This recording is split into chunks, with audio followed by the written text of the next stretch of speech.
నేనే శాంక్షన్ చేశా. మీరే శాంక్షన్ చేశారు అక్కడ జిమ్ మీద. అవును, అప్పుడు రాసి సంతకం పెట్టా. పెట్టారు. చెప్పు, మిగిలిన బిల్లు ఇవ్వాలి కాదు, ఇవ్వడం ధర్మమే కట్టుకోవాలి మేము. నన్ను అడుగుతావే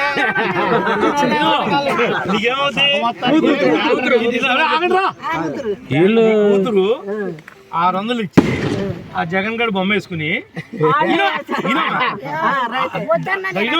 డబ్బులు కట్టింది నీ కూతురు 600 బ్యానర్ వేసుకుని నేను ఇస్తానని చెప్పి 4.5 ఏళ్ళు అయింది.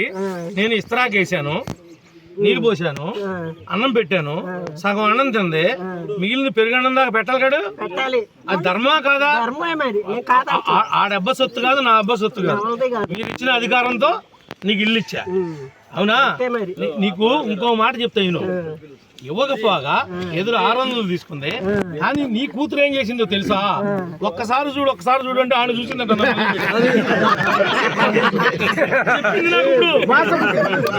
నీ కూతురు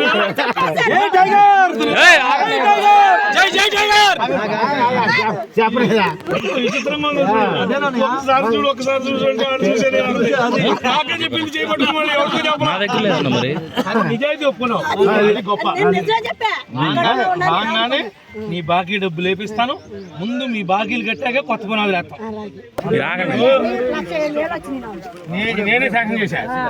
మీరే శాంక్షన్ చేశారు అక్కడ జిమ్ మీద. అవును, అప్పుడు రాసి సంతకం పెట్టా. పెట్టారు. చెప్పు, మిగిలిన బిల్లు ఇవ్వాలి కాదు, ఇవ్వడం ధర్మమే కట్టుకోవాలి మేము. నన్ను అడుగుతావే నీకేమవుతాయి? కూతురు 600 ఇచ్చి ఆ జగన్ గడు బొమ్మ వేసుకుని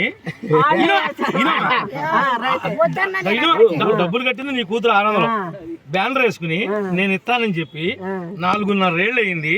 నేను ఇస్త్రాకేసాను, నీళ్ళు పోసాను, అన్నం పెట్టాను, సగం అన్నం తింది, మిగిలిన పెరుగన్నం దాకా పెట్టాలి కాడు. అది ధర్మా కాదా? ఆ డబ్బ సొత్తు కాదు, నా అబ్బ సొత్తు కాదు. మీరు ఇచ్చిన అధికారంతో నీకు ఇల్లు ఇచ్చా, అవునా? నీకు ఇంకో మాట చెప్తా, నేను ఇవ్వకపోగా ఎదురు 600 తీసుకుంది. కానీ నీ కూతురు ఏం చేసిందో తెలుసా? ఒక్కసారి చూడు అంటే ఆమె చూసిందంట.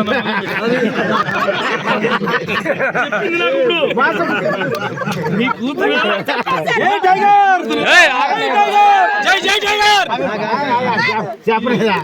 విచిత్రంగా ఒకసారి చూడు అంటే ఆమె చూసేది. నాకే చెప్పింది చేయబట్టుకుని ఎవరికి చెప్పాలి? నిజాయితీ ఒప్పుకున్నావు, గొప్ప. బాగానే నీ బాకీ డబ్బులు వేపిస్తాను. ముందు మీ బాకీలు కట్టాక కొత్త పునాదులు వేస్తాం.